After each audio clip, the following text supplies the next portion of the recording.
አየር ኃይላችን ባለፉት 40 ዓመታት ከነበረው ብቃት በላይ ብቃት እንዲይዝ እየተሰራ ነው።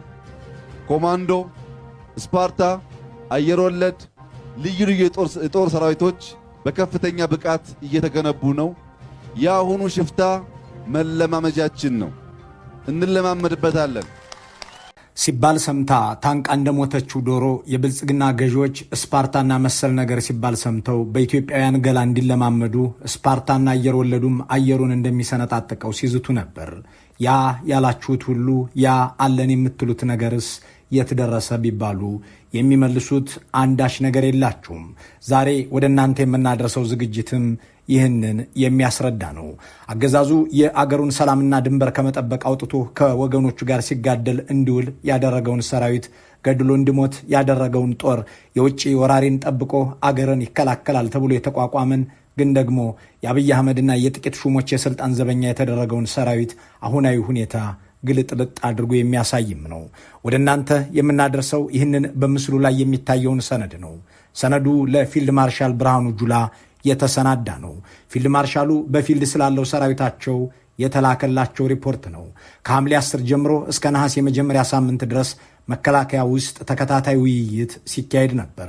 ተወያዮቹ ደግሞ በመምሪያና በእዝ አዛዦች፣ በከፍተኛ መኮንኖች፣ በመስመራዊ መኮንኖችና በባለሌላ ማዕረግተኞች ሰራዊት አባላት መካከል እንደነበር ይኸው ሰነድ ይጠቅሳል። የውይይታቸውም ርዕስ በዚሁ ሰነድ ላይ እንደሚታየው ውስጣዊ ጥንካሬያችንን ጠብቀን የሰራዊት ግንባታ አቅጣጫዎቻችንን ከሚያደናቀፉ ዝንባሌዎች ራሳችንን በማጽዳት ለቀጣይ ተልእኮ እንዘጋጅ የሚል ነው። ይህንን ውይይት የመሩት ኃላፊዎች ለሳምንታት ከተካሄደ ስብሰባ በኋላ ይህንን ሪፖርት ለፊልድ ማርሻል ብርሃኑ ጁላና ከሳቸው ስር ለሚሰሩት ኃላፊዎች ልከውላቸዋል። ይህንን ሪፖርት መነሻ በማድረግም በሚቀጥሉት ቀናት ውስጥ የእዝ አዛዦችንና የመምሪያ ኃላፊዎችን ፊልድ ማርሻሉ ለስብሰባ ይዘው የሚቀመጡበት መድረክ እየተሰናዳ ነው። ኢትዮ ፎረም ወደ እናንተ የሚያደርሰው የዛሬው ዝግጅት በዚህ አስገራሚ የግምገማ ሰነድ ላይ የተመረኮዘ ነው። የዚህ ሪፖርት ጸሐፊዎች የወይፈኑን ቀንድ በእጃቸው ለመያዝ የደፈሩ ይመስላሉ። ጦራቸው ያለበትን ደረጃ፣ ህዝብ ሰራዊቱን የሚመለከትበትን አይን፣ ሰራዊቱ አለቆቹንና ጓዶቹን እንዲሁም የአገሪቱን ጠቅላይ ሚኒስትር የሚገነዘብበትን ደረጃ፣ አገሩንና ጦርነቱን የሚረዳበትን መጠን፣ ታጣቂ ኃይሎችን በተለይም ፋኖና የኦሮሞ ነጻነት ጦርን የሚቃኝበትን መንገድ በዝርዝር ያትታል። የኢትዮጵያ መከላከያ ሰራዊት የአብይ አህመድ ጦር መሆኑን ራሳቸው ወታደሮችም እንደሚያምኑ ያስረዳል። የመንግስት የሥራ ኃላፊዎች ወታደሮችን ከጦሩ እንደሚያስኮበልሉ በቁጥርና በማስረጃ ያቀርባል። በሰራዊቱ ውስጥ የታዩ የዲስፕሊን ግድፈቶችና ዝንባሌዎች በሚል ንዑስ ርዕስ ስር የተዘረዘሩት ጉዳዮች ደግሞ ጭንቅላትን የሚያስይዙ ናቸው። ይህንን የአብይን የሥልጣን ዘበኛ ባህሪያትም ያለ ስስት ያስረዳሉ። በውይይቱ የተነሱት ዋና ዋና ጥያቄዎች በሚል ሌላ ንዑስ ርዕስ ስር ሰነዱ ያሰፈራቸው 21 ጥያቄዎች ደግሞ ሰራዊቱና የበታች አመራሮች ያነሷቸው ናቸው። በብሔር መቧደን የሚለውን ጉዳይ ሲያነሳም እስከ መታኮስ እንደሚደርስ ይዘረዝራል።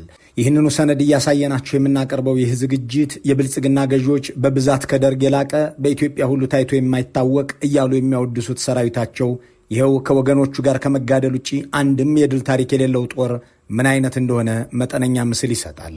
በቀጥታ ወደ ዝርዝሩ እንግባ። መግቢያ በሚል ርዕስ ጀምሮ ቁጥር እየሰጠ የሚቀጥለውን ሰነድ ከአምስተኛው ንዑስ ርዕስና በሰራዊቱ ውስጥ የታዩ የዲሲፕሊን ግድፈቶችና ዝንባሌዎች ከሚለው አንስተን እንመልከተው። እንደወረደ ሲቀርብ እንዲህ ይላል። በሰራዊቱ ውስጥ የሚታዩ የዲሲፕሊን ግድፈቶች ሰፊ ናቸው።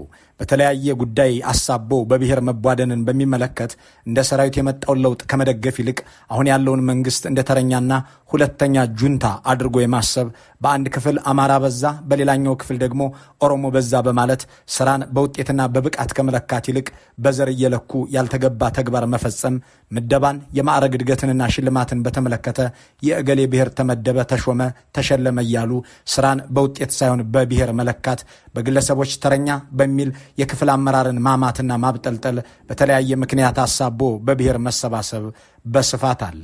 ይህ ችግር በሁሉም ብሔሮች የሚታይ ቢሆንም በከፋ መልኩ በአማራና በኦሮሞ ተወላጆች ላይ ይታያል እያለ ይቀጥልና በሰራዊቱ ውስጥ ጦሩ እነሱ ሸኔ የሚሉትንና የኦሮሞ ነጻነት ጦርን እንዲሁም ፋኖን የሚያደንቅ መሆኑ ሌላኛው ተዘውትሮ የሚታይ ችግር ነው ይላል። ቃል በቃል ሲቀጥልም እንዲህ ይነበባል። የሸኔና ፋኖ አድናቂ ከመሆን በዘለለ የእነዚህ አሸባሪና ጸረ ሰላም ኃይሎች አስተሳሰብ ሰለባ ከመሆን ባለፈም በተግባር የእነሱን ተልዕኮ ይዞ የሚንቀሳቀሱ አባላት እንዳሉ በግምገማ ተረጋግጧል። ከሰራዊት ከድቶ ሄዶ ሸኔ ጋር የተቀላቀለ ደውሎ ጓዶቹን የሐሰት ወሬ መንገርና ወሬውን ተቀብሎ በሰራዊቱ ውስጥ መንዛት፣ በስልክ መረጃ መስጠት፣ ከፋኖ ጋር ቀጥተኛ ግንኙነት ያላቸው ግለሰቦች መበርከት፣ መሳሪያ ለፋኖ ሸጠው ለመጥፋት ሲዋዋሉ መያዝ፣ ፋኖ መልእክት አስይዞ የላካቸው ሰዎችና በፋኖ በኩል መሳሪያና ተተኳሽ ይዘው እንዲከዱ የሚያደርጉ ግለሰቦች መኖር፣ እናትና አባቴ ፋኖ ናቸው፣ ፋኖን የሚነካ ከሆነ አልታገልም ማለት፣ እኔ ያሳምነው ጽጌ ዘር ነኝ እሱ ቢኖር ያስከበረን ነበር ብሎ በማህበራዊ ሚዲያ ማጋራት፣ የፋኖና የሸኔ ምስል የተለያዩ መልእክት ያለባቸውን ቲሸርቶች መልበስ በሰፊው እንዳለ በየመድረኩ ተገምግሟል የሚለው ለብርሃኑ ጁላ የቀረበው ሰነድ ሌላኛው በሰራዊቱ ውስጥ የተንሰራፋው የዲሲፕሊን ጥሰት የማህበራዊ ሚዲያ ምርኮኛ መሆን ነው ይልና ቀጥሎም እንዲህ አትተዋል።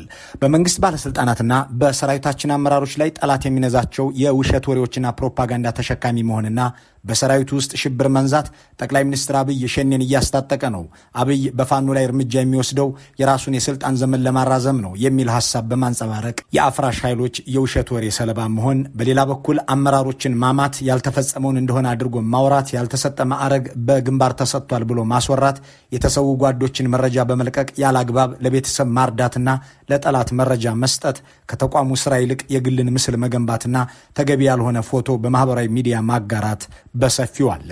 በሰራዊቱ የማይፈቀድ የሃይማኖት አክራሪነትም እንዳለ የታየ ሲሆን መገለጫውም በከፋ መልኩ የመንግስት አሰራርን በመቃወም አርብ መንግስት ስራ መዝጋት አለበት የሚል አቋም መያዝ፣ ደሞዝ በባንክ አልቀበልም ባንኩ የ666 ነው በማለት ደሞዝ አለመቀበል፣ መስቀል አደባባይ የኦርቶዶክስ ነው የሚል ሐሳብ ማንጸባረቅ፣ በቢሮና መኖሪያ ቤት አካባቢ የሃይማኖት ስዕሎችን መለጠፍ፣ መዝሙር መክፈት፣ በካላንደር ያልተዘጉ በዓላትን አሳቦ ከስራ መቅረት የመሳሰሉት ችግሮች እንዳሉ በመድረኮች ተነስቷል እያለ ይቀጥልና በሰራዊቱ ውስጥ የሚታዩ የዲሲፕሊን ግድፈቶች በጣም ሰፊ ናቸው ብሎ ጎላ ያሉትን አስቀምጣለሁ ይልና ይዘረዝራል።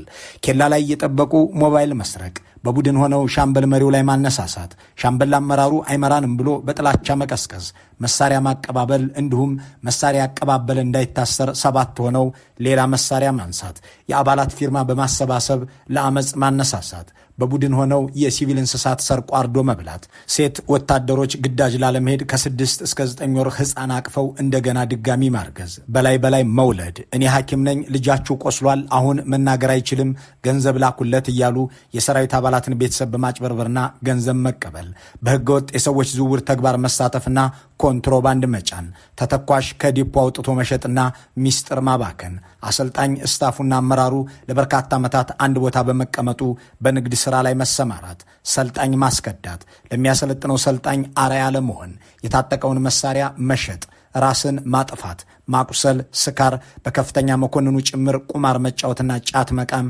የመንግስት ንብረት ማባከን፣ በተለይም ተሽከርካሪን መገልበጥ፣ የፋይናንስ ሰራተኛ ሆኖ የሰራዊቱን ገንዘብ ይዞ መጥፋት፣ አመራሩ ባንክ አስገባለሁ ብሎ የሚሰጠውን ገንዘብ ለግል ጥቅም ማዋል፣ በህገወጥ የገንዘብ ልውውጥ ላይ ቀጥተኛ ተሳታፊ መሆን፣ ማህተም በህገወጥ መንገድ በመስጠት የይለፍ ወረቀት ሰጥቶ ማስከዳት፣ በማዕረግ ምልመላዎች ፐርሶኔሎች ያለ አግባብ ራስንና በግል ትውውቅ ጓደኞቻቸውን መልምሎ በማቅረብ ማጸደቅ፣ ከህብረተሰቡ ገንዘብ መበደር፣ የሚያበድሩትን ማስፈራራት እያለ የሚዘረዝረውን የሰራዊቱን ነውር ቀጥሎ ስለ ኩብለላ በሚያትትበት ክፍል ደግሞ ወታደሮች ከስምሬት እንዲኮበልሉ ቤተሰቡም አመራርም የሚጫወተውን ሚና እንዲህ ያስቀምጠዋል። ኩብለላ በሰራዊቱ ውስጥ በሰፊው የሚታይ ሲሆን በዚህም ከክፍለ ጦር አመራር እስከ መስመራዊ ወታደር ከድቷል። ለምሳሌ ከአንድ ኮር እስከ 500 ሰው በላይ ከድቷል። ለአንዳንዱ እንዲከዳ ከቤተሰብ የአየር ትኬት ይቆረጥለታል። ሌላው ብር ይላክለታል። የሐሰት መታወቂያ ተሰርቶ ይላክለታል። ፋኖ ሸኔ ይገባል። በመከላከያ ዩኒቨርሲቲ የስታፍ አባላት ለግዳጅ ተዘጋጁ ሲባል ግዳጅ ፈርተው ወደ ሸኔና ወደ ፋኖ የከዱ አሉ። በጤና ተቋማት በታካሚዎች የሚታይ ጸያፍ ባህሪያት ያሉ ሲሆን ከሕክምና ቦታ መክዳት፣ ክራንች ይዘው ወደ ክፍላቸው ከሄዱ በኋላ ቦርድ ካልወጣን ብሎ አመራሩን ማስጨነቅ በስፋት በቁስለኞች አካባቢ የሚታዩ የዲሲፕሊን ግድፈቶች መገለጫ ናቸው እያለ ይቀጥላል። ሰራዊቱ በተሰማራበት ውጊያና አጀንዳ እምነት የሌለው መሆን በአንድ በኩል፣ በሌላ በኩል ደግሞ የሰራዊት ቤተሰቦችም ልጆቻቸው በዚህ እርስ በርስ ጦርነት ላይ እንዲቀጥሉ ፍላጎት ስለሌላቸው ከሌላቸው እያወጡ የአውሮፕላን ትኬት እየገዙ አለቆቻቸውም ሐሰተኛ ሰነድ እያዘጋጁ እንዲኮበልሉ የሚደረግበት መንገድ የአገዛዙ የስልጣን ዘበኛ የሆነው ሰራዊት ምን ያህል ከራሱም ከደጀኑም ካለቆቹም እንደተጣላ የሚያሳይ መሆኑን ተረድተን በውይይቱ የተነሱ ዋና ዋና ጥያቄዎች በሚል ንዑስ ርዕስ ስር ከቀረቡት 21 ነጥቦች ውስጥ የመረጥናቸውን እንመልከት። ኦነግና ሸኔ አንድ አይደሉም የሚል ሐሳብ ይነሳል። ማረጋገጫው ምንድን ነው? በተጨማሪም ህዝቡን እየገደሉና እየዘረፉ ከሆነ ህዝቡ ራሱ ለምንድን ነው የማይዋጋቸው? አንዳንድ አካባቢዎች ህብረተሰቡ ይደብቃቸዋል ይባላል። ህብረተሰቡ የሚደብቅበት ምክንያት ምንድን ነው?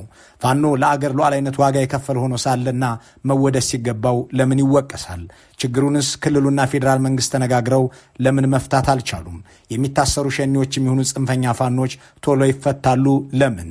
በማሰልጠኛዎች በመሰልጠን ላይ ባሉ ምልምሎችና በአንዳንድ አደረጃጀቶች አንድን ብሔር ብቻ በብዛት እያሰለጠንን እንገኛለን። ለምን እንደዛ ሆነ?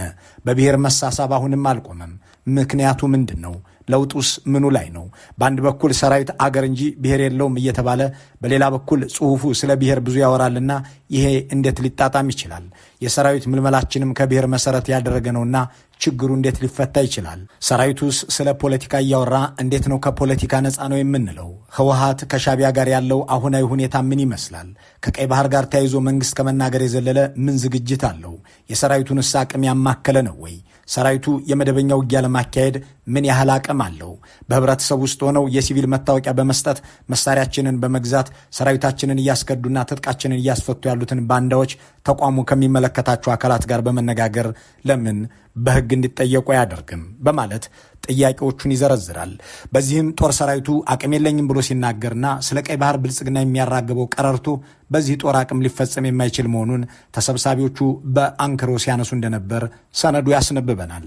ዝንባሌዎች በሚለውና በስድስተኛ ተራ ቁጥር ላይ ባሰፈረው ትንታኔ ደግሞ በመኮንኖች ዘንድ እየታየ ነው ያለውን መጥፎ አመልና ድርጊት በአጠቃላይ በሰራዊቱም የሚታይ መሆኑን ይጠቅስና እንዲህ ይላል። በሀገራችን እየተፈጠሩ ያሉ ማፈናቀሎችና ግድያ የመንግስት መዋቅር እጅ አለበት የሚል ዝንባሌ ማንጸባረቅ፣ አመራሩ ቀድሞ ባደረገው ውይይት በትክክል ችግሩን አላየም የሚል ጥርጣሬ መኖር፣ የውይይቱን አስፈላጊነት በትክክል ባለመረዳት እንዲያጥር በዝምታ ማለፍ፣ አድማሳዊ የሆነ ግምገማ ማድረግና ችግርን ለላይኛው አመራር ወይም ለተቋሙ መስጠት፣ የሃይማኖት ጠበቃ መሆን፣ መንግስታዊ አሰራር የሚቃረን ሐሳብንና ተግባርን ማከናወን፣ ፋኖና ኦነግ ሸኔ የህዝብ ድጋፍ አላቸው፣ ከዚህ የተነሳ ነው በቀላሉ ማጥፋት ያልተቻለው የሚል ግንዛቤ መያዝ፣ በብሔር ተደራጅቶ የአመራር ውሳኔዎችን መቃወም፣ ከዚህ የተነሳ መሳሪያ ማንሳት፣ ወደ አመፅ ሊያመራ የሚችል እንቅስቃሴ ማድረግ በተለያዩ መልኩ ታይቷል። በሰራዊቱ ውስጥ የሚታዩ የዲሲፕሊን ግድፈቶች ከመስፋታቸውም በላይ አመፅ የሚመስሉ በቡድን እየተደራጁ አመራርን መቃወም እንዲሁም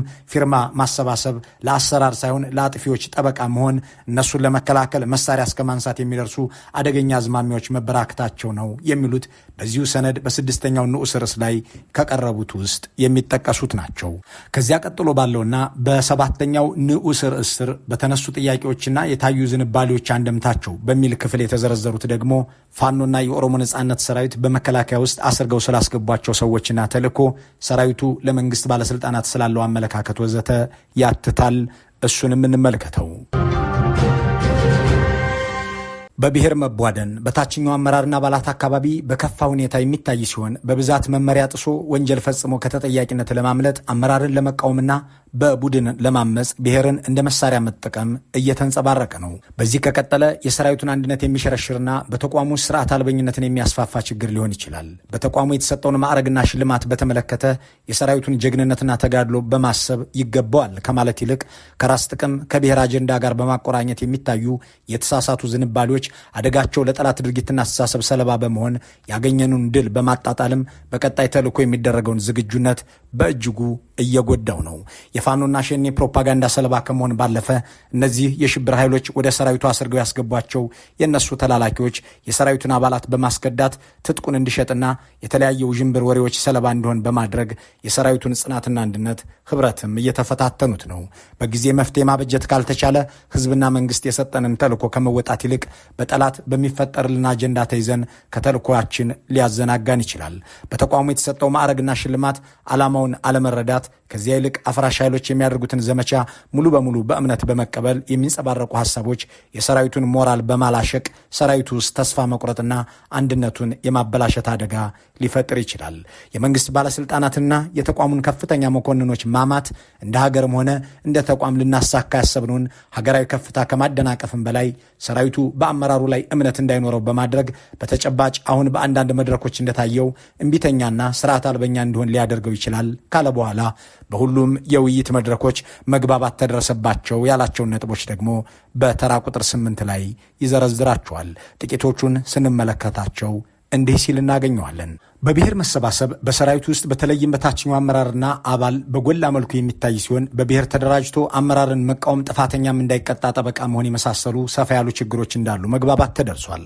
የሰራዊቱን አንድነት በአመራሩና በመንግስት ላይ ያለውን እምነት የሚሸረሽሩ አሉባልታ ወሬዎችን በማሰራጨት የጠላት ተልዕኮ ያላቸው ግለሰቦችን ጠላት ተብለው ከተፈረጁ ኃይሎች ጋር በመገናኘት ወሬዎችን በሰራዊት ውስጥ በመንዛት ከተልዕኳችን እያዘናጉን ነው።